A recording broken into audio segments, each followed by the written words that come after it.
a place where nature speaks and we listen. Before we go further, I want to ask you something simple. Where are you watching this from?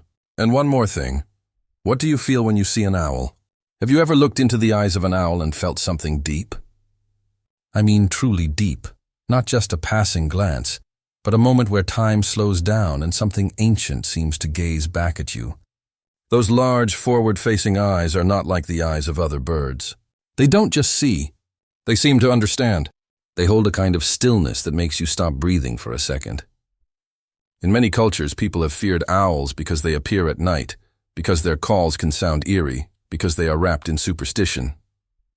But if you have ever been lucky enough to meet an owl's gaze up close, you know that what lives behind those eyes is not darkness.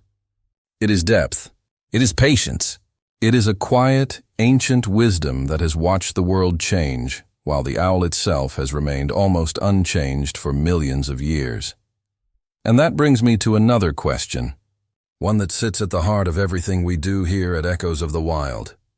Do you think animals can understand human emotions? Not in the way we speak or write, not through words or explanations, but through something more subtle, through tone, through body language, through the energy we carry without even realizing it. I believe they can. I have seen it. A stray dog that presses its head against your hand when you are sad. A cat that sits beside you longer than usual on a difficult day. A horse that slows its breathing when you whisper gently. And birds. Yes, birds too. Parrots and crows are famous for reading human faces and remembering kindness or cruelty for years. But even wild birds, the ones that never come close, seem to sense intention. If you move slowly, if you lower your voice, if you show respect rather than aggression, they respond. Not with words, but with trust. And trust, in the wild, is a language older than any human tongue. And then there is the owl. The owl does not fly to your window or beg for food. The owl does not sing loudly or show off its colors. But if you sit quietly at dusk in a place where owls live, and if you are patient, you might feel something extraordinary. A shift in the air, a deepening of the silence, and then the soft whisper of feathers cutting through darkness. That is the owl, and in that moment, if you are truly present, you might feel something stir inside you, a recognition.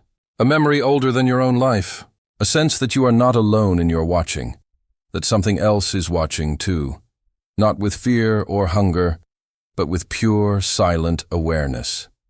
But let me ask you something even more personal now. And please, answer honestly in your heart, if not in the comments.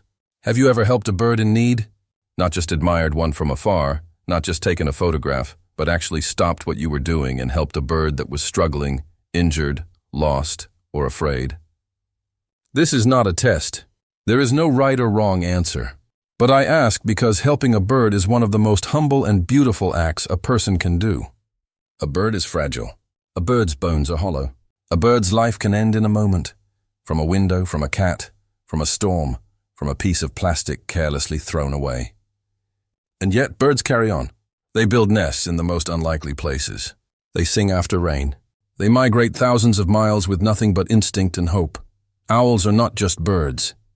They are silent observers of the night, mysterious, wise, and often misunderstood. Many people think owls are symbols of darkness or omens of bad luck.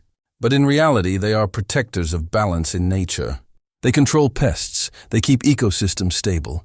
They hunt the rodents that would otherwise destroy crops and spread disease. And yet they live their lives quietly, unseen, unheard. An owl does not ask for recognition. An owl does not demand gratitude. It simply does its work, night after night, in the shadows, asking for nothing except the space to survive.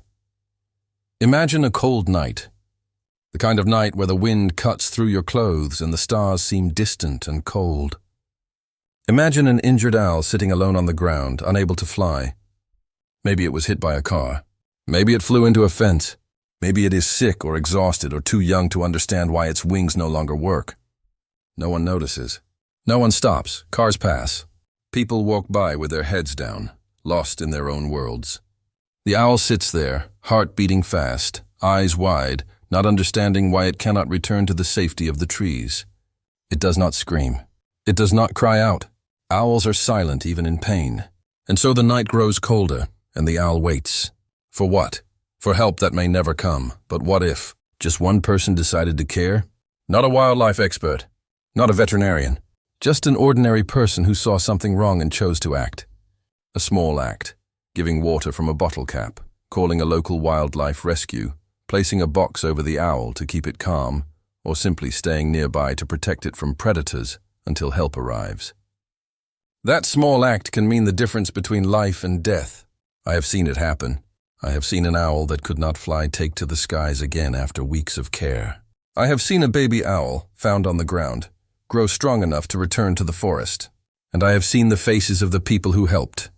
Not proud, not boastful, but quietly changed. Because when you help a bird, something shifts inside you. You realize that your hands can heal. You realize that compassion is not weakness. You realize that even the smallest creature deserves a chance, and that's the truth. Animals don't need big speeches. They don't need promises written on paper or grand declarations of love. They need small kindness. They need someone to notice. They need someone to stop, to kneel down, to offer water or warmth or a gentle voice. A bird does not care about your politics or your religion or your past mistakes. A bird only knows safety or danger, hunger or food, cold or shelter. And when you offer kindness, the bird understands. Not with words, but with its body, the relaxing of its feathers, the slowing of its breath, the softening of its eyes. That is communication beyond language. That is the wild speaking to the human heart. So I want to ask you again. Have you ever helped a bird like an owl? Maybe you have found a pigeon with a broken wing. Maybe you have rescued a sparrow from a cat. Maybe you have untangled a seagull from fishing line. Maybe you have simply put out water on a hot summer day for the crows and the doves and the tiny finches. All of that counts. All of it matters. Because every time you choose to help, you become part of something larger than yourself. You become a quiet guardian of the wild. You become proof that humans are not just destroyers, that we can also be healers, protectors, and friends to the creatures who share this earth with us. If you believe these beautiful creatures deserve love and protection, then write in the comments, "Love owls." Not because I need to see it, but because saying it out loud, even in writing, changes something in you. Words have power. When you declare love for something wild and misunderstood, you remind yourself of who you want to be. And please, if you have not already, subscribe to Echoes of the Wild with Irfan, because here, every story brings us closer to the wild and to ourselves. This is not just a channel about animals. This is a channel about the quiet connection that still exists between us and the natural world, if only we take the time to listen. Let me tell you a true story before I go. A few years ago, a woman found an owl in her barn.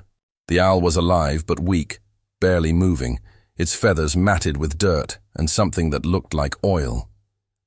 She did not know what to do. She had never touched a wild bird before, but she called a rescue center, and they told her how to carefully pick up the owl using a towel, how to place it in a cardboard box with air holes, how to keep it warm and quiet until help arrived. She did all of that, her hands trembling the whole time. When she lifted the owl, it did not fight. It seemed to understand that she was not a threat. Hours later, a wildlife rehabilitator took the owl away. The woman cried after they left, not from sadness, but from something she could not name. A few months later, the rehabilitator sent her a video. The owl was flying again. It had been released at dusk, and for a moment, it turned its head toward the camera as if saying goodbye. The woman watched that video dozens of times. She said later that helping that owl changed her life, not because she became famous or rich, but because she learned that she was capable of mercy. And once you know that about yourself, you never go back. That is what Echoes of the Wild is about. Not facts and figures, though those are important. Not beautiful footage, though we try our best. But the moment of connection. When you look into the eyes of an owl and feel something deep. When you realize that animals can understand your heart. When you stretch out your hand to help a bird in need. Those moments are sacred. They remind us that we are not separate from nature. We are nature. We are the part of nature that can choose kindness. So wherever you are watching from, a busy city apartment, a quiet village, a suburban house with a small garden, or even a car on a long drive, know that the wild is always nearby. The owl is in the old tree at the edge of the field. The sparrow is on the telephone wire. The hawk is circling over the highway. They are watching, living, struggling, surviving, And sometimes they need you. Not every day, not all the time, but sometimes. And when that moment comes, I hope you remember this conversation. I hope you pause. I hope you act. Because a small kindness to a bird is never small to the bird. Thank you for being here. Thank you for listening. Thank you for caring about the creatures that most people overlook. You are the reason I make these stories. You are the reason Echoes of the Wild exists. Together we can create a world where no injured owl sits alone in the cold, unnoticed. Together we can be the ones who stop, who care, who act. I'll see you in the next one. Until then, go outside if you can. Look at the sky. Listen to the birds. And remember, the wild is speaking, always. The question is whether we are quiet enough to hear. Love owls.